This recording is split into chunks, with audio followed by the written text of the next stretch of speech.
I'm normally sitting where you are. It's not fancy. I will be quick with that hard cutoff in mind, but with common misconceptions, I feel with civil service, something as recently as this past Thursday, it was mentioned, we look at you as who does the exams, right? So I cannot stress this enough that civil service and our scope of responsibility is far more than just the civil service exam process. You folks, even you elected official, you are part of civil service, being unclassified. There's the classified service, which is the rest of us. There's exempt class, labor class, non-competitive class, and the competitive class. We are responsible for position control and tracking and jurisdictional classifications. That's every job spec and every new position request. Currently, we have over 450 job specifications. Civil service is responsible for all of the appointments, permanent, probationary, provisional, promotional, temporary, seasonal, and I apologize if you know some of this, but I do think it's important that I go over all of it because there are the misconceptions about what we're responsible for.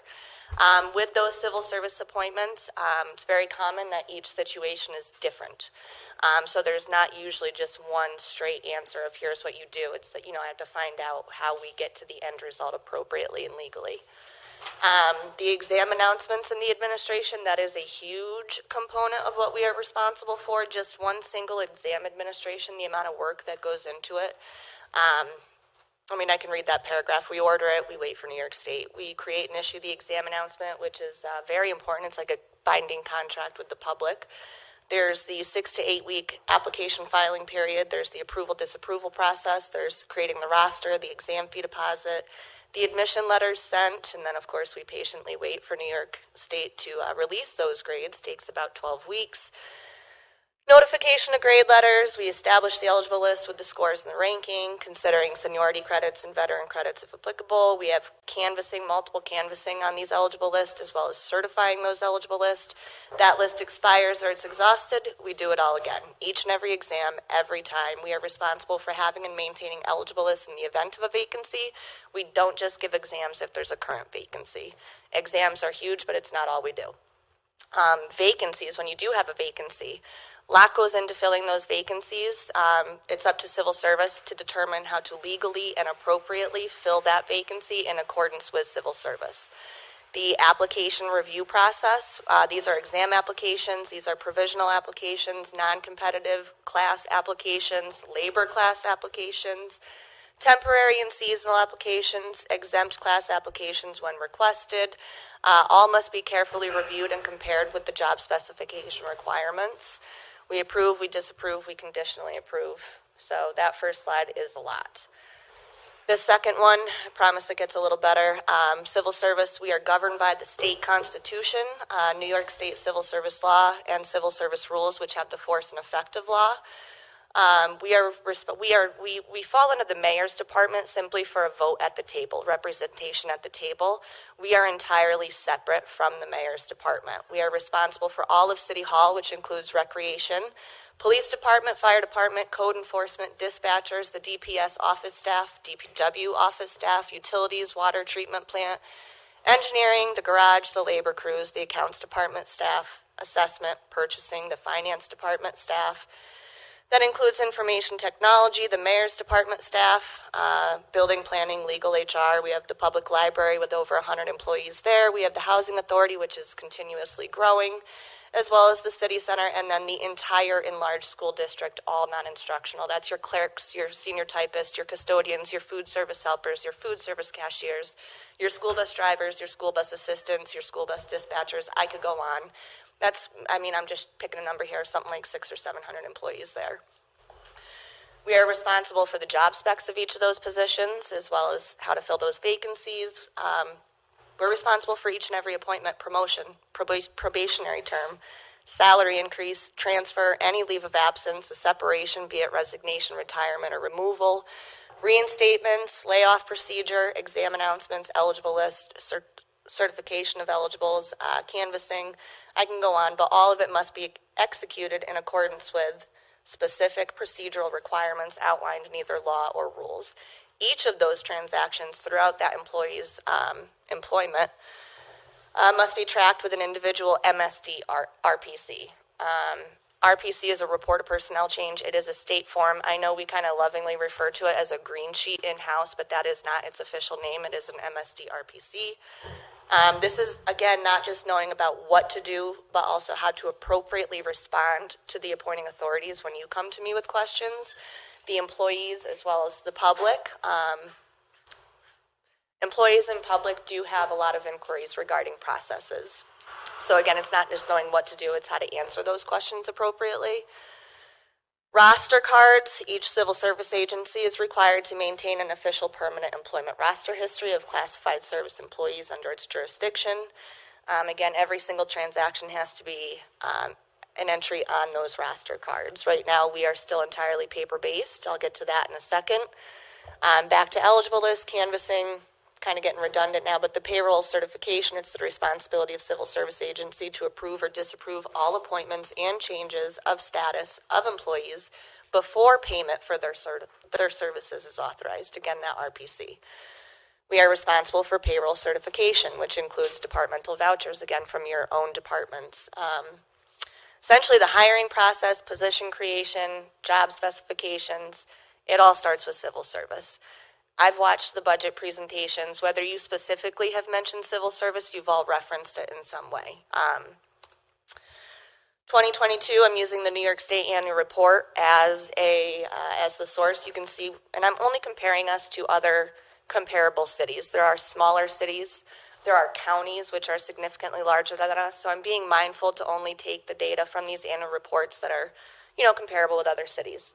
We were 5th highest for the number of classified positions. Those are only employees. That does not include the public. So 1,089, 5th highest. You can take a look at those other numbers, and if you'd like a copy after this to kind of refer back to, I'll be happy to provide it. You can see our 2022 exam administration using those same cities. We were number 1 in exam administration with 57. Of the number 1 of the being, the highest number of exams, we had 3rd highest in the number of candidates we had sit. Those are just the approved candidates that applied through the filing process with 431. So 1st highest in the exam administration, 3rd highest with the number of candidates. This here, you might have to squint, but there's 81 titles there. So 57 exams were administered in 2022. We're looking at 81 plus for 2023. That's a pretty significant increase when you consider what goes into those exams. We've already got 14 exams set for December 2nd. That's 14 exams for December 2nd. And so far, moving into 2024, we have 7 on January 13th. It does not slow down. I'm working essentially almost half the calendar Saturdays of the year. So 81 from the 57 that we did last year. Here you'll see the different vacancy announcements. These are, I'm only focusing on City Hall. So this does not include the school district. This does not include the housing authority, the city center, or the library. This is not exam announcements. These are vacancy announcements. You'll see a little parentheses with an NP. Those are your new positions. Some of these have been vacant, not funded, but existing. Each of the, I didn't want to tally up the numbers, but we all have a shared folder file. You can see just since the summertime how many applications I've collected for those vacancy announcements that are just for City Hall. Staffing comparison, I think this is important. Again, I'm not going to speak too much on the city's new positions that you've come before the Civil Service Commission to request and justify and explain your reasonings why you need these new positions. City of Albany, in addition to what I do, so the coordinator, secretary, administrator, whatever you want to call my role in these other cities, Albany has 2 additional full-time and 3 additional part-time, and their commissioners are paid. Mount Vernon, an additional part-time paid commissioners. City of White Plains, they run a personnel officer rather than a commissioner form, but they have 5 additional full-time staff. City of Binghamton, 1 additional full-time, 2 additional part-time. New Rochelle, you can see it in front of you here, and then you see Saratoga Springs at the bottom. We have 1 part-time in addition to me. I really hope these numbers resonate with you because I'm demonstrating with actual factual data that the office is understaffed, and it has been, and I come back every year to request an additional body. So there's some.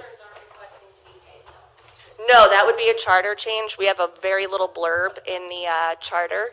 Our commissioners do not get compensated, but what I am saying is our commissioners are volunteers, whereas these commissioners are getting compensation. So not that you folks wouldn't be willing to assist when needed, but when you're on a payroll, maybe you're more inclined to come in and help with the Saturday exam administration, or maybe you're a little bit more invested in that there. But so there is staffing. I appreciate my commissioners. I would like to highlight they are not compensated, whereas it is common practice in other municipalities with a commission form that they are.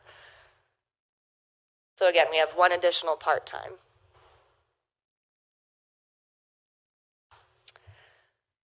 This is a letter that I received from Paul Feldman, because again, I do the civil service for the Housing Authority as well. I write this letter in support of funding an additional full-time employee position in the Saratoga Springs Civil Service Office. Over the last several years, the Saratoga Springs Housing Authority has grown significantly as we work to develop and maintain affordable housing in the city of Saratoga Springs. The growth transpired in an extremely difficult job market where the challenges of hiring and maintaining quality staff was exacerbated by the pandemic. Now more than ever, it is vital to have the staff in place in the civil service office to enable a quick response when hiring needs occur. I can go on. Corissa has devoted significant time to my agency in assisting with tasks such as formulating appropriate job descriptions and providing insight into competitive compensation, just to name a couple. Even Paul Feldman himself, it was kind of a surprise to realize how much our civil service in Saratoga Springs is responsible for. He'd recently learned of all the agencies. It's imperative that the office is able to respond quickly. So this is a letter from Paul Feldman supporting, requesting, the full-time additional hire for the office. This is a letter I received from Ryan McMahon from the City Center, because I also do their civil services as well. He says, I would like to voice my strong support for the return of a full-time clerk to the civil service office, along with the retention of the part-time position. The civil service office is vital to the long-term stability of the staff within the city and at the Saratoga Springs City Center. While working with Corissa and Rachel to create multiple positions recently, I saw a well-run office that simply has too much to do. As the staff at the City Center and the city continues to evolve, strengthening this office is of extreme importance. So again, that's Ryan McMahon from the City Center. I appreciate his support. This, I'm not going to weigh too much on this, but this is a memo. I have the official memo. This is not a political hit for the previous administration by any means. But when I took on this role, I've been here since 2016. Patsy Berrigan, some of you may be familiar with her. She retired in December of 17. I took on her role in January of 18, having a full-time clerk to replace me. That employee, her name was Kelly. Kelly came from the school district. She left her permanent position at the school district to come be a civil service clerk for the city. Fully funded position throughout the year. She was not provisional. She was appointed from an eligible list. This was a legitimate appointment of a fully funded position. If you're reading that, Mr. Kremer stated that most municipalities he had worked with only had one civil service employee. That the city had since learned that one civil service employee sometimes only works part-time and in a dual role.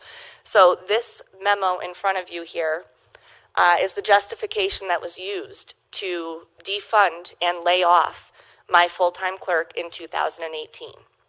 Okay? So when I come before you every year and I'm frustrated and I'm passionate and I speak on this full-time body returning, I'm not requesting a new position.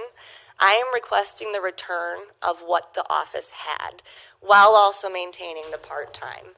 I think the previous table shows that comparative to other cities of our size, we are understaffed.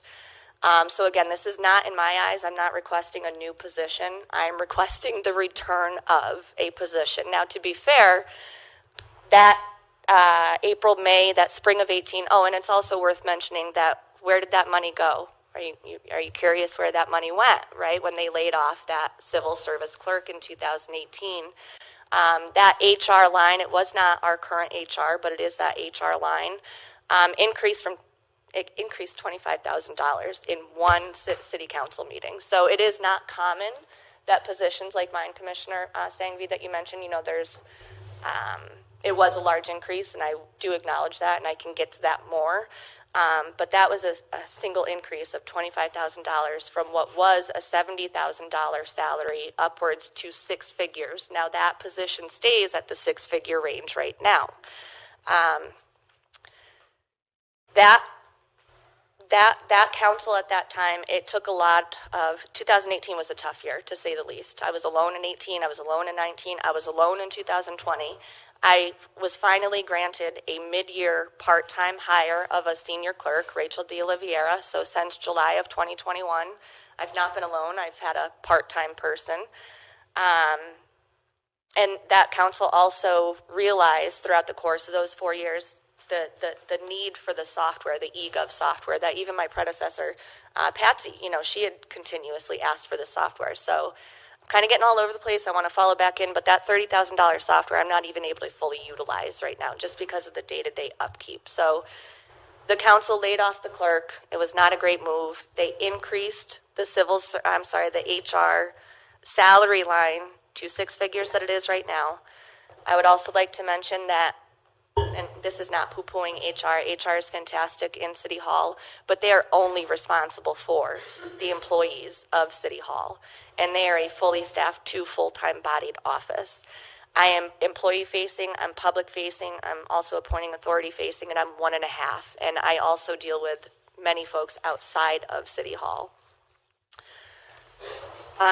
This here is just to demonstrate. I don't like to refer to this as revenue, but I know we're a city government, so it is revenue.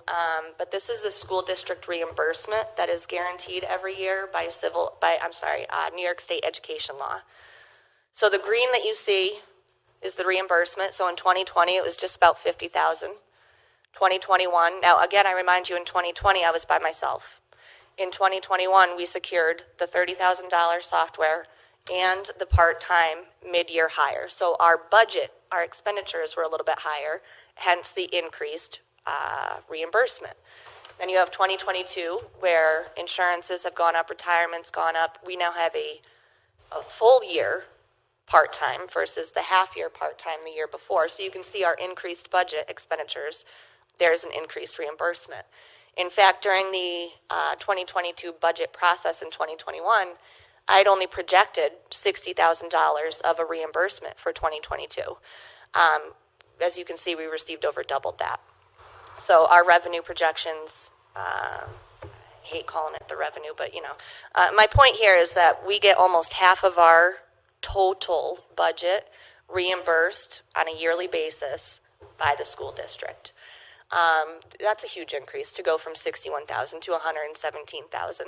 So in keeping in touch with assistant superintendent at the school and HR at the school, you can imagine that they might feel why they don't have their own civil service person in the office that is totally dedicated to the school.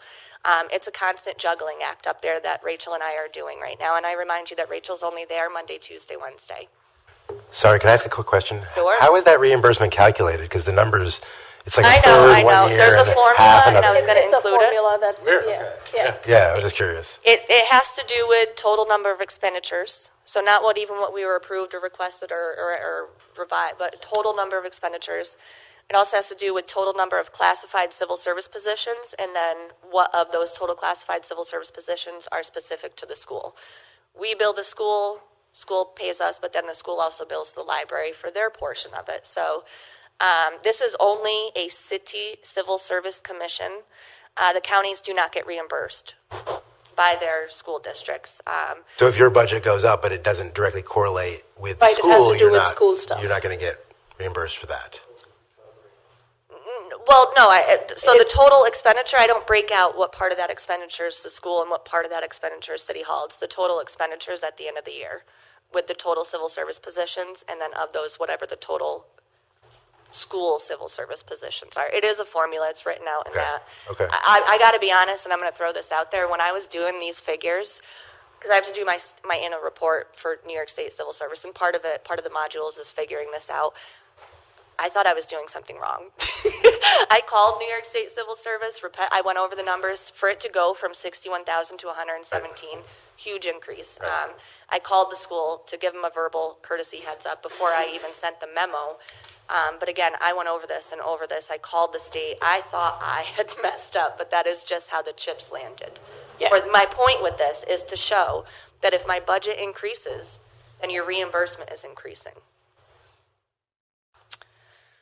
So now the good stuff. This is really small even for me to see. I'm going to kind of go through the requested, the comprehensive, and then the proposed amended. I'm going to tell you, I've touched this, I've changed it, I've updated We've had it. several meetings about this, and I know we're short on time, so I'm just trying to see if you could highlight a couple, and then, because we've met with y'all twice now about this budget, But I feel like I should have a fair shot to also talk to the rest of the council about it and Sure. anyone else who may be watching. I am trying to summarize it. I wasn't aware there was a hard stop when we went into this, so I apologize. There's a couple You know of how it is with dental stuff, it doesn't tell us when it's coming, it just comes up, and so. I'm just All right, you go. Civil Service Coordinator. My initial request was, now, non-union resolution is not a contractual bargaining agreement. It's not a contractual agreement. It is a resolution. Those resolutions, as this council has demonstrated, can change. Y'all did that back in February, okay? So it's not a contractual agreement. I was putting in for myself what I thought was fair. Our union employees do get 0.4% essentially every year. We all get the 2% for cost of living in January. The union, I'm going to try and summarize this up. I had asked for what I thought was fair, and I mean, it was all of, a $3,000 difference. I asked for the $79,900. I was comprehensive with the $76,000, which is 0.2%, while the union employees are getting 4%. So my amended request is still to earn that 4% rather than 2%. I don't know why I would only get 2% when 90% of the employees are 4%. I got to thinking about it, and I'm not going to go hard on this, but, more appropriate compensate the civil service coordinator would, rather than be an NU3, would be an NU4. I appreciate the hard work that went on behind the scenes with that non-union resolution when you guys updated that in February, but I don't recall any one of you approaching me or my commissioners saying, hey, where do you feel like your position should fall on this table? So there's the civil service coordinator. But as far as the senior clerk, that's Rachel DeOliveira. She's been here since July of 21. She has not had an hourly increase. I would really like to compensate her and get her up where she should be. I have requested $26,000. We were awarded the $21,100. I can remember on the meeting that we had, Commissioner, back in September 11th. Towards the end of that meeting, you had asked, what's your big ask? And I told you immediately without hesitation that it would be the hourly increase for the clerk. And you then followed up with, well, where are you going to get it from? And I immediately, without a hesitation, said we can trim it from the medical exam line. So when we received the comprehensive budget, we saw that the medical exam line was trimmed. However, there was not that hourly increase for the part-time employee who'd been here since 2021. I'm kind of flustered now that I'm being rushed through this process, but... Feel free to take your time. Please Well, do. I want to make sure that you have all the time that you need to give us, because we want to make sure that nobody feels disappointed that they were not heard fully. We will just have to find another time for rec. The senior clerk, apologize, I would Jen. ask for, and it's $1,900. It's kind of a compromise. I asked for 26. You gave me 21,000. I'm asking for 23. That's a $1,900 difference. I'm still going for the full-time civil service clerk. That is an option, at least. There's a couple of different options here. If you'd like to meet and discuss those further, we could. I'm looking at an NU, so the NU being the non-union resolution. Grade 1, step 1 is a $55,000 salary. I would love to get a mid-year hire. It wouldn't even have to be the full-year hire. That would equate to just under $30,000. It's important this full-time hire would accomplish what I'm going to get to with exam monitoring, how we need a third exam monitor. It would also help us transition with the eGov software, this $30,000 software that we are not able to fully utilize. I see you squinting. Mayor, do you want me to... No, I was just, why are you able to use the software? Is it because of staffing? Staffing, Okay. for sure, staffing and timing. We are 1.5 office, just the day-to-day upkeep of the office. As we grab RPCs, Rachel will convert them to the software so that it's digital. I think she's gotten through 2 paper box reams. So it's Just an FY, in the notes it says 5,700 covers the exact 2024 eGov software contractual agreement. So we are not taking any money away from the contractual agreement. They're asking for additional monies if extra maintenance is required. I So- was going to get to that. I just want to make sure that people are aware that we've not taken money from what was contractually agreed to. Yes, that is the contractual agreed amount, is the $5,700. However, if, like you said, if there's required maintenance, required additional training, we've now had NeoGov buy out eGov. If we need anything additional outside of that contractual agreement, then it's $150 an hour. And again, that's $800. I know every penny counts, but we're talking about the $800 there. I didn't get to talk about the one clerk, very part-time. And again, all of these positions are already existing, so we wouldn't even need new lines. These are all positions that the city civil service department has had. I'm going to leave this up here, but I will move on with the office supplies. Postage, the medical exams, I'm asking for an additional $2,000. We had asked for 28, you gave us the 23. We already have 10 medicals scheduled in January, and they're just under $1,000 a pop. So ultimately, if we find ourselves in the end of next year and I don't have money in that medical exam line for these pre-hires, then we're going to be scrambling. I think it would just be better just to have the money in there rather than have to come back and ask for it at the end of the year if needed. All the other stuff I'm really trying to make work. The advertising, I'm going to throw you and Angela in on this. So we had a courtesy meeting before all this, right in the beginning process. What I had showed you guys was I was going to bump it up to $1,300, and you encouraged me to double it because advertising and recruiting is huge right now, especially with the candidate counts dwindling. So that's what I did. I put in for $2,600 of advertising. You can see in that middle column, we received $630 for advertising. That gives us exactly what we had for 2022. I understand that you say no more hiring for the city. I think that's pretty unrealistic. I think there's going to be hirings that happen in 2024. Ultimately, we do not just advertise for the city, though. I have to consider my other appointing authorities for the advertising line. So $630 is not going to get us anything more than what we've already gotten. So where's that increase? That was I think I'm only asking for $1,500, so that's an additional $870. Training.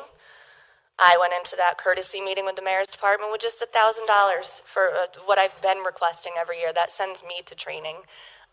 They brought up, and they weren't wrong, what about sending your commissioners to training?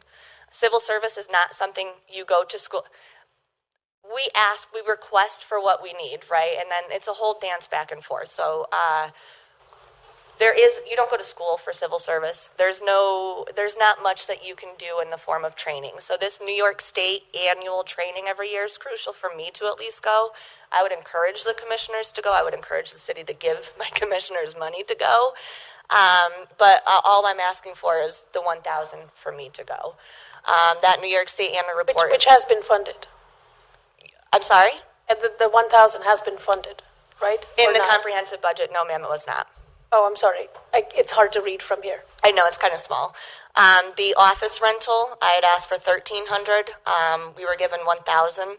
I'm still asking for that additional $300. That's in the event that, like right now, Saratoga High School is unavailable and has been for me to hold exams. I'm cramming my exam counts into the Maple Avenue middle school library. I had to have the police officer exam at the city center. If the city center is not available, which, I mean, you know how busy they are over there, then I have to rent out a VFW or something of that sort. So I had asked for $1,300. I was given $1,000. I'm asking for that $300 back in the amended. Phone and fax, I had asked for $1,400. I was given $1,300. I'll make it work. I'm not sure what that $100 there. And then the service contract equipment is the lease for the printer upstairs.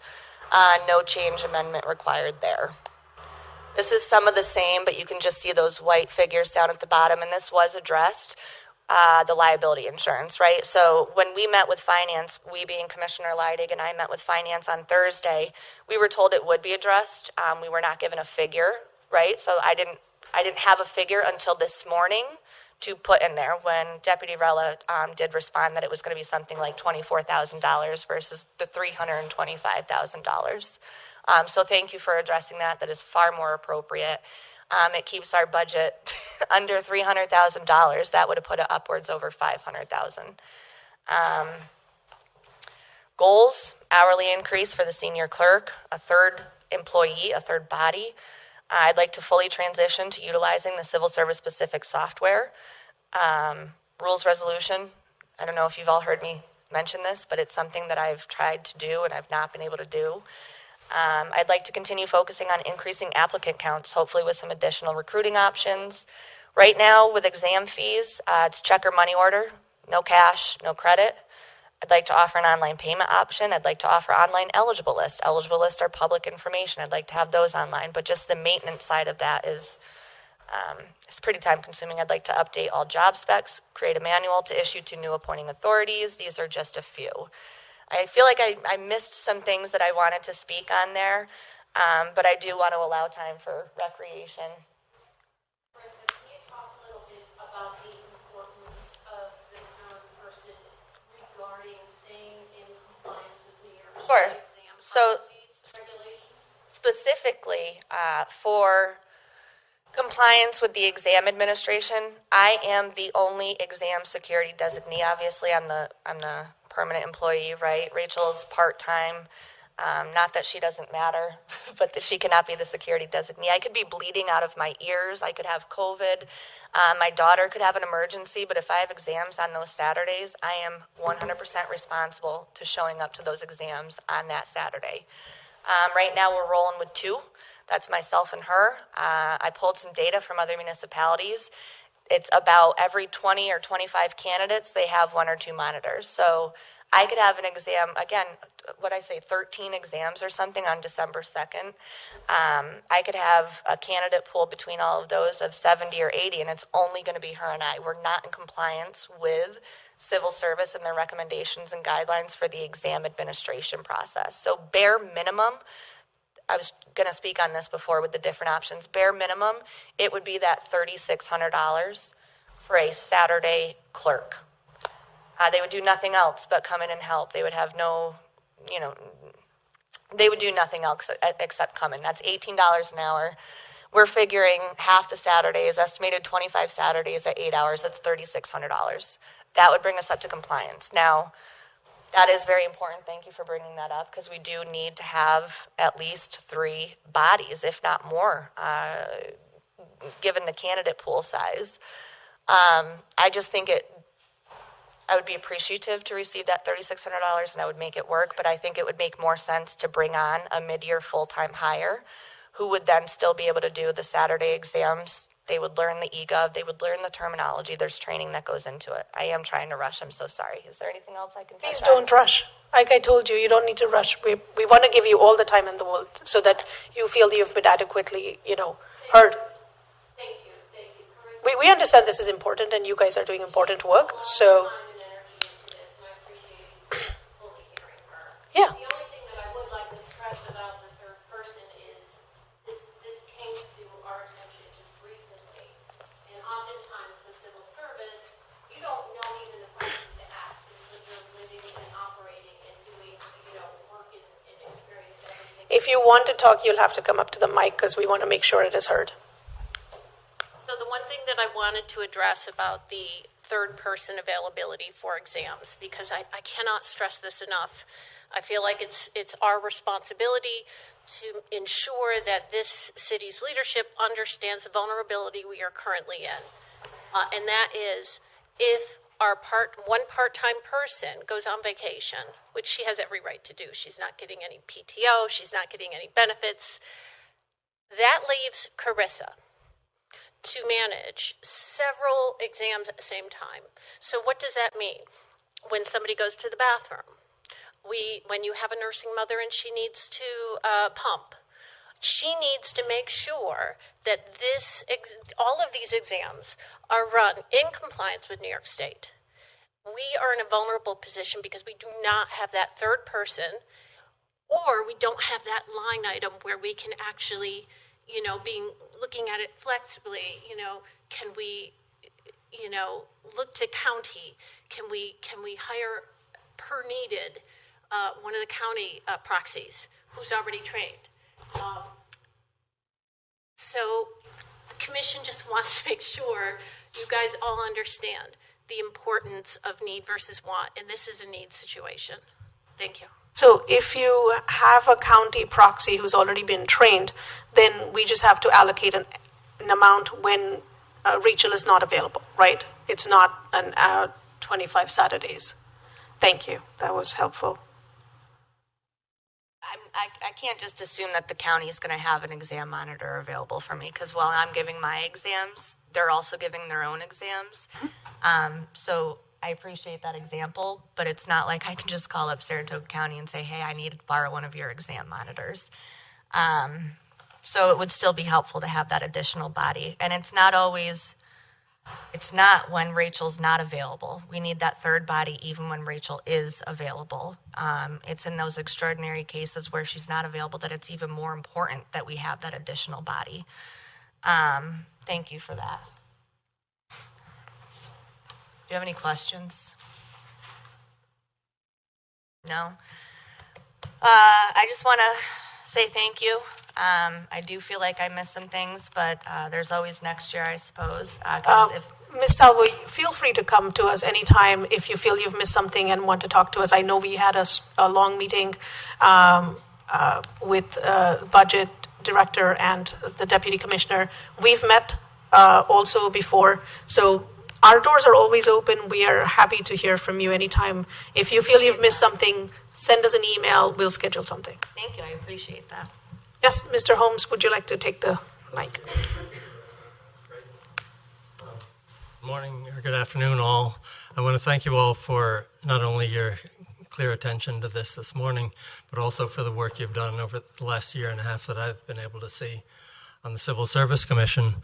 And we've seen improvement in each department, positions being sharpened and purposefully shaped. There's been growth where needed. And it's been very encouraging to see from the position of having the privilege on the Civil Service Commission.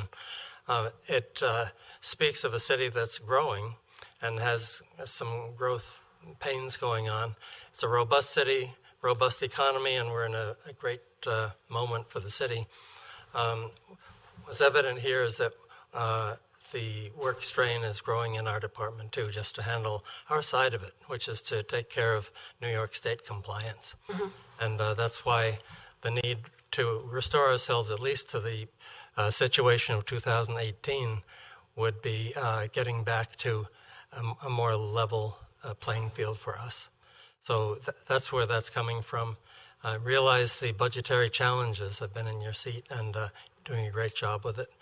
And hopefully revenues will pick up. I know there's a lag from all the growth that we're going through, but the need is here, and I hope that perhaps mid-year we could consider starting to build a new position. Okay, thank you. Thank you all again. Thank you, commissioners. We appreciate the work you guys are doing on the Civil Service Commission. I just wanted to say that I appreciate the analysis that was given to us, because whenever we do these collective bargaining negotiations, one of the things that's so valuable from my perspective in understanding what's across the table and what's being asked is a comparative analysis. And you gave it to us. That's exactly the kind of information that I think helps me understand what's going on here. Having the other communities and understanding what their staffing levels and their salaries is very much appreciated. So thank you. And, yes, I suppose. One more thing to hit home as far as why I'm so hard on the 0.2% versus the 0.4% is over the course of 5 years at my $75,000 salary, we're looking at versus 2%, that being $7,800 over 5 years, versus 4% over 5 years, that'd be 16. So it's like a 10 grand difference. I work the Saturdays, I don't get overtime, I don't get comp time. I'm expected to flex that time during the next week's pay period.